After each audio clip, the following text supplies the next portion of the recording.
Salutations, folks. The penultimate episode of Inside IU Volleyball is upon us. Sherry Dunbar joining me. I'm Pierce Cavanaugh.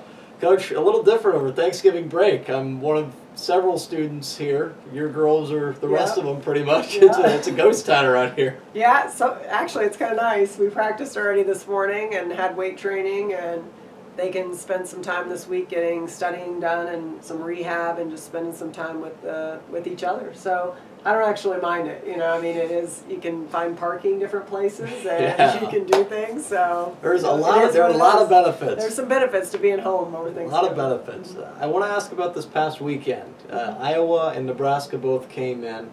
Both of those ended up being losses on your side. Won the 5-setter against Iowa and then the straight sets against Nebraska. But it was odd the way that played out because, honestly, it seemed like the game against Nebraska was a lot more positively competitive. Against one of the best teams really in the country, the first two sets were up in the air completely. It looked like your girls had a real shot to win both of those. And the way they came out was impressive. Yeah, I thought they were two really different matches. You know, you play Iowa and they're very feisty.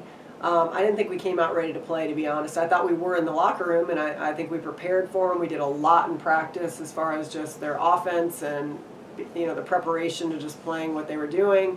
But we didn't show up ready to play until really the third set. And then third and fourth set, you know, we dominated the match and then did what we have done. You know, this was our 6th 5-set match, you know, of the season, and I thought we got really tight in that 5th set and just didn't play to win. So that was, obviously it was disappointing, but then you have to bounce back and play, you know, Nebraska, who's 6th in the nation, and I did like how we came out. I thought we fought really hard in that first set and really caused some of the errors on our side, so we really talked about taking care of those and just tweaking a few things, not doing an overhaul, you know. I mean, I thought it was a good set. And then we came out the second set, and we were up 18-12, I believe, in the second set. And then, you know, they started playing better, and we started getting a little bit soft on our side, I thought, and ended up losing that set. So, you know, the first two I was happy with. I was happy with our fight. We need to finish. You know, when you're up 18-12 on someone in your home gym, you need to be able to finish that set. But the third set obviously was very disappointing because I thought, you know, they were having a blocking clinic on their side almost. You know, we weren't taking the same big swings that were getting us points in the first two sets, and not with the aggressiveness, with our serving, with our, you know, defense. Everything about it just felt different. You know, whereas I was really hoping, even if we would have lost in 3, I was really hoping that we would play the same consistency over a 3-set or a 4-set or a 5-set, whatever that is. I think that's growth, and that's what we needed to do. Is that more of a youth thing, where you have trouble finishing the 5th set, like you said, against Iowa, and then the 18-12 lead? It's hard, I figure, for a younger team to be able to close that out. Is that something that comes with experience? Yeah, we hope. You know, obviously, you know, and a lot of people don't look at it this way. We have 11 freshmen and sophomores, and a lot of them play on a full-time basis. So, yes, we have a lot of youth on the court at one time, but you don't want to blame it on that. But what we're hoping is this Big Ten experience and these lessons that they're learning right now are going to be really good for our future. But they have to learn the lessons. You know, you can't just, we were talking in the locker room, you know, it's kind of that definition of insanity. You just keep doing it the same way over and over, and you get the same results. And at some point you have to change that. You have to break that cycle. And that's what we talked about actually before the 5th set at, you know, against Iowa. I'm like, this is a lesson that you need to learn right now. And we didn't learn it. You know, I mean, before the set we talked about it. Be uncomfortable, take the same big swings. We had just won the 4th set 25-14. You know, so we had dominated that set, and all we needed to do was do the same thing we had just done. But instead we kind of revert back to being comfortable and, you know, getting a little bit passive in what we're doing. So yes, I do think that is a little immaturity and a little youth on that side, but it's also, we have to grow up if we're going to learn how to win in this conference, you know, whether you're young or you're old. So, you know, we did have some good discussions this weekend, you know, for the seniors' sake. You know, obviously they want to end on a positive note, but talking a lot about accountability. There's a difference in missing swings and doing things that are passive and people coming up and saying, oh, it's okay, you'll get it next time, or coming up and saying, you need to get that, you're better than that. You know, and holding each other, first and foremost, holding yourself accountable, but secondly, holding your teammates accountable. And I think that's a step we need to take as a program. They get along great. They are fantastic teammates and friends on and off the court. They probably need to hold each other to a higher standard a lot of times. And that's a growth step that we have to take in order to turn it around, I think. You had another teaching opportunity today coming from practice. What's the difference between the way you run your practices here at the end of the year from what you did even in the middle, at the beginning? What have you seen as this year has drawn on? Less drills, more competition, more 6-on-6 type things. Today, more letting them run things as far as, okay, here's the drill. You know, you're in serve receive, you need to get this many out of this many first ball kills or first points. And if you don't, these are the consequences, and we keep doing it. So allowing them to kind of take over and run, you know, we can't do it for them. You know, we can give them direction, but in the end, they have to hold that accountability for themselves on the court. So kind of letting them do more and more as it goes along, especially with the captain's help and having them kind of take over. Giving them the drills, pulling them aside individually when they're off and kind of talking them through things, but letting them work through things on their own a little bit, you know, on the court, because that's what you have to do in a match. So, you know, we can't step in all the time and no, that's not, you know, they have to kind of work through it and find a way to succeed. So that, shorter practices, obviously, still some intensity to it, but more 6-on-6 competitions. Sounds good. We'll take a quick break for something a little different, and we'll be back for a preview of Purdue and Michigan coming up next on Inside IU Volleyball. As promised by Pierce, we are here for a special interview with Pierce Cavanaugh. Me. Thanks for being here.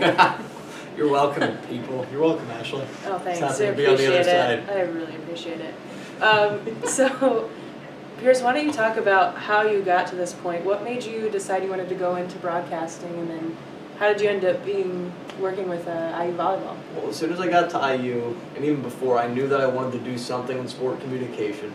I didn't know if it was writing, if it was TV, if it was audio, and I found doing broadcast of a game with a professor of mine on local access TV. It was something that I really enjoyed doing, that I could see myself trying to develop at and get better.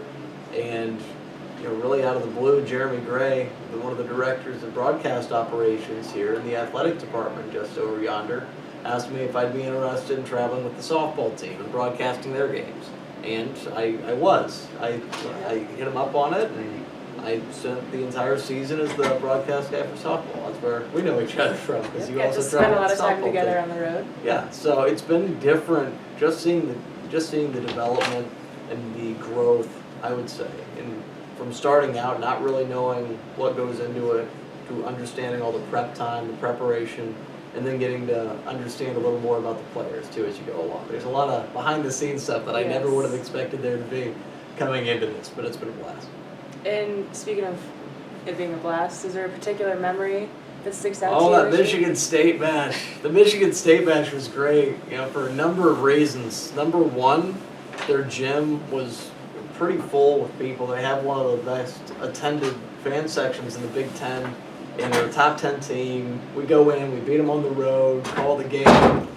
We had some connection issues, so I do the whole thing on a cell phone. You might not have been able to tell. Behind the curtain, folks. That's the difference. And then never reveal your tricks. They've got a nice little concession treat afterwards. It was like full go. Everything was great. You know, the hot pretzels in East Lansing are tremendous. So I've heard. Yeah. Yeah, that's a rumor. Yeah. And then we have, 2 more matches of the season. I'm sure that you're looking forward to it. I know we got Thanksgiving in between. Any fun plans with your family this week? Well, I'm coming down with the family for senior night. I'm apparently being honored as a member of senior night, so it's a little different, but I'm happy to do it. It should be fun. We're coming down here, and then we'll be back up for Thanksgiving, going out to Ohio to eat with some of the family there, and then coming back down. So it's a lot of moving pieces, but I'm going to enjoy the ride. Hopefully the food coma has moved on before Friday. No promises. All right. Well, if we see you being a little sluggish, we'll know why. Yeah. All right. Well, thanks again, Pierce. I don't know if you want to take this opportunity to send it back to yourself. Not many people get Let's this. make it meta. Back to me. Good stuff from me, I guess. Coach, I'm going to move on now. We've got a Did you couple. interview yourself? Ashley did a really nice job. Ashley did a tremendous job. Good stuff from her too, I guess. But it was it's a different experience. It gives me a greater appreciation for what you have to go through every week. The games this coming weekend, and even week, I guess. Purdue's going to be a midweek game coming up. It's going to be a battle for the Monon Spike, a competitive three-setter last time up in West Lafayette, where your girls came out and played well, and now we'll have the home court advantage on a big senior night, and then Michigan a little later on. First, let's just talk about the importance of that Monon Spike, trying to get that back.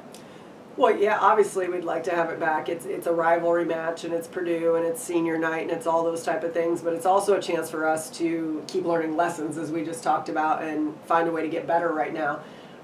For the seniors' sake, for our kids going into the off season, to figure out a way to win more matches. There's a lot of reasons that we need to keep playing hard volleyball and putting the effort out there. So. I'm excited. You know, the last week of the year, it's great that everybody plays their rival on Wednesday, and then you play the team you haven't played, you know, the entire season at the end of the year. So we'll have Michigan, you know, on Friday night. And so it's fun because for us, we get to do a lot more film this week, and we really get to prepare the team, and they get a little bit more rest and everything. And I think both teams will come in fired up to play. So far, 1-0 against the state of Michigan. Looking to keep that stretch going. That would be nice, and playing them at home will be great. You know, it's fun because we've seen them on TV. I haven't watched a lot of film on them yet. Obviously, we're focused on Purdue, but playing someone you haven't played is really fun because the other teams, you know, already know so much about them after playing them in a 3, 4, 5 set match. You know, you really have a good feel, but playing somebody for the first time is different, so it'll be a good challenge for us. It'll be fun to keep an eye on. Both games will be at the University Gym on Wednesday and Friday, I believe. Yeah. Then the bucket game afterwards, everybody can take that in and it'll be fun. Yeah, and I think one of the promotions we're going to do, and I don't know if you even knew about it, but I'll help you out here. Well, let's find out. Bring a toy. You know, we're going to give it to charity, and so for both matches, you know, if fans can come and obviously, you know, the students are all gone, so we're really hoping the community comes out and supports us this weekend. You know, before you eat your turkey on Wednesday and after you're in a food coma on Friday, that's, you know, something to do and get out of the house and off the couch from watching football and basketball. But if they can bring a toy, that really makes it great because we'll try to accomplish a goal of just taking as many toys as we can for charity. Well, that's tremendous. I'll make sure to participate. Bring in your that toy. Too. Looking forward to it. Both of those games, if you can't make it, if you're out of town or have some other excuse, they'll both be available online. And I'll have the call there on IUVB.com. Coach, I guess that's all we got. Thank we got you. one more of these. That's right. It's been a pleasure. For Sherry Dunbar, Pierce Cavanaugh saying so long, travel well. Until we meet again, folks.